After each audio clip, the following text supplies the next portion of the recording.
quick moment of truth with you guys in regards to a new recent story that I just came in contact with. And so I wanted to kind of get your thoughts on everything. First and foremost, thank you so much for accompanying me on this journey as we discover the mistruths, the untruths, and the indoctrination that really has been shoved down our throats by people of no color for the past, gosh, what, 400, 500 years. So I really appreciate it. I think it's a conversation and it's a discussion that needs to happen. I am so blessed and so happy that I'm able to discuss these topics here with you. And once again, I think that it's truly a powerful topic. I think episode 3 on the indoctrination of Black History series really wraps up nicely, very strong. And the next series, I promise you guys will absolutely love. Before we get into that, though, I wanted to address this. I know you see the images there, but I wanted to go over the assassination of Martin Luther King. Now, why are we talking about the assassination of Martin Luther King here on the indoctrination of Black history, or excuse me, the miseducation of everything Black and how it pertains to the indoctrination of Black history? Well, first, let's go over the truths and then we'll dig into the mistruths. So, the truth is, Dr. Martin Luther King was a pivotal figure in the civil rights movement. He fought for equal rights, civil rights for the Black community. He is someone that we have all been taught about, of course, during Black History Month, that 1 month a year in February, where we all get to learn about our community heroes and our idols that we look up to for that 1 month out of the year. And so Martin Luther King was a figure that, of course, naturally a lot of people will say, oh, I looked up to Martin Luther King. These are people of no color, of course, that are saying this. Oh, I looked up to Martin Luther King, when we all know that previously he was probably one of the most hated individuals in the country. He was trying to fight for equality for all people. And that made him hate it. That made people of no color despise Martin Luther King beyond belief. The things that, if you have followed him, the things that he has been attacked with, he's of course been hospitalized on numerous occasions, and it's just because he was fighting the fight that we all needed during that time. He was the individual who was speaking for all of us, fighting for equality, and of course, naturally, even to this day, he is surely missed. Let's go into now a moment of truth. What are some of the mistruths? Well, before we get into the mistruths, let's actually talk about, and before we do that, I'm going to let you listen in to hear to, I believe his name is Dr. Pepper. He is the lawyer that handled things for the King family. He has a recording I want you to listen to, and then we're going to talk about it right after. So let me cue this up here for you guys. Conspiracy. Take a listen. So like I said, I spoke to Dr. Pepper earlier today. Here's what he had to say about the way Dr. Martin Luther King was actually killed. Wow. He wasn't killed from the bullet that hit him on the balcony. He was taken to the St. Joseph's Hospital, and he was killed in the emergency room of St. Joseph's Hospital by the chief of neurosurgery, Dr. Breen Bland, who came in when they were all working on him in the emergency room, and he said, "Get out of here, let that die." And as they moved out of the room, the last one out was a surgical nurse, Lula Mae Shelby. And when she heard them gathering up spit in their lungs to spit on Martin's body lying on a bed there, then she saw Dr. Bland take the catheters out of Martin's body and take the pillow from under his head and put it over his face and suffocate him. And that's how Martin King died. That's how he was really assassinated.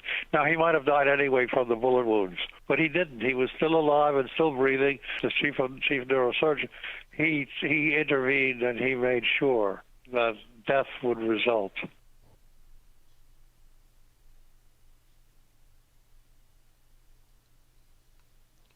Alrighty, so that was a little excerpt there from Dr. Pepper. And so basically what he says is that Dr. King was murdered. He was obviously shot by James Earl Ray That is what we have been indoctrinated to believe. However, he was also, just to make sure the job got done, he was actually killed, it looks like. He was killed by people of no color. The chief surgeon instructed medical professionals, individuals who have a sworn duty to help any and everyone. He instructed, the chief surgeon instructed to let him die. Of course, he used different words, but he basically said, let him die. I believe it was let that fucker die, if I'm not mistaken. This is what I feel is sad. This is what troubles me.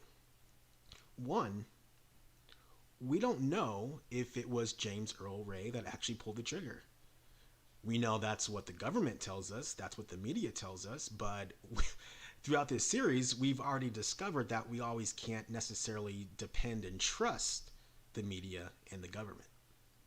We don't know if it was James Earl Ray, and we don't know if it was the CIA. Move forward here, now there's new allegations that Dr. King was actually killed by a pillow being smothered over him. This is where, and this is why I said earlier this is troubling, because think about this. Can you believe that? Honestly. If someone told you that story, would you believe it? I totally would. And that's what's so troubling, is that this, even if this is completely made up, it doesn't feel made up, because that is what I feel a person of no color, especially in 1968, would definitely do. Someone in the late 60s that was, of course, in a position of power, like a chief surgeon, who probably didn't care a lot about civil rights or black rights, I can definitely see someone of that nature saying something like that and instructing medical staff to let him die, to let our dreams die. This, once again, has been the playbook of people of no color for centuries. They don't like seeing us free. They don't like seeing us healthy. They don't like to see us succeed. And the truth is, let's take a look at this president. Let's take a look at this president and how he most recently said that people from Africa are coming from shithole countries. Can you imagine it?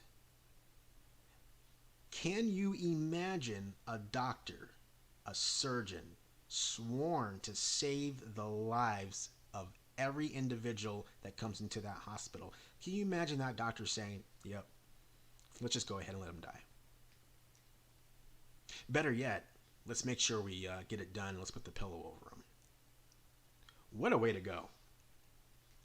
What a sad, horrific way to go. You have been preaching for equal rights. You have been preaching for civil rights all your life. And at the end of your life, you look up and you hope that the message, at the very least, the message you've been preaching has gotten through to doctors. But apparently it hadn't. And you really can't blame doctors. You can't blame police. The only thing you can blame is, unfortunately, it's just people of no color and the way that they view us. We have to stop thinking that equality is something just because it's on a piece of paper in the Bill of Rights, or just because it's in a law, that it's something that we just naturally get. And unfortunately, that's not the case. And that's what a lot more people need to start waking up to, is that we have to have our own best interest. I guarantee you, if his wife was in that room, if there was a black doctor in that room, which obviously during that time there probably wasn't a black doctor in that room, but we have to start watching over each other. I can definitely imagine something like this happen. I remember when I was first listening to that audio of the lawyer talking about how just all the events took place. I was thinking about that, and I thought to myself, yep, I can definitely see that happening. I didn't question it at all. I didn't say, "Oh no, this is too far fetched." Nope, I can definitely see that happening, and that's what's sad. But that is the truth of the reality that we're living in right now. We have to have our own best interests, and when I say we, I am talking about black people. We need to rise up together. We need to support each other. We need to support Africa. We need to support politicians that support Africa, support people that are supporting and fighting for equality. Whenever I hear someone says that the Black Lives Matter movement is a terrorist organization, I scoff and just go the other way. This is what they do. They want to discourage us. They want to let us know time and time again that we are nothing more than something that can be dealt with a pillow. I guess I was thinking that Martin Luther King, the way he died getting shot, hey, his death unfortunately, it brought along civil rights and things changed, but when you really start thinking about it, have things changed? And on top of that, he didn't even die the way that we thought he died. He was not only murdered by either James Earl Ray or the CIA, but the job was done extra well by doctors. And that's what's really sickens me.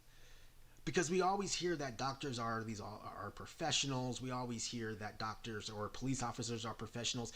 These are organizations that are, or professions, I should say, that are dominated by people of no color.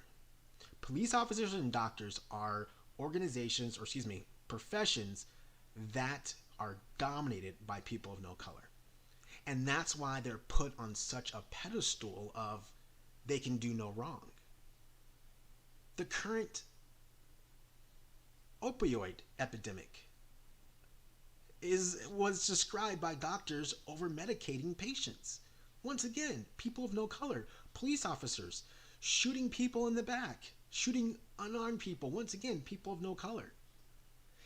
They don't like us. This next series that I'm going to be digging into is actually going to ask those same questions, and we're going to try to answer those same questions. Like I said, I think you guys will be just completely excited about this new series. Once again, thank you for joining me here on A Moment of Truth. I just wanted to share this with you guys. Like I said, I just learned about this recently, and I just had to say something. So, the miseducation of everything black will continue. Of course, in a couple of weeks, I'll have that new series there for you called The Mutation. But until then, thanks for joining me. I am Chase the Truth. This has been A Moment of Truth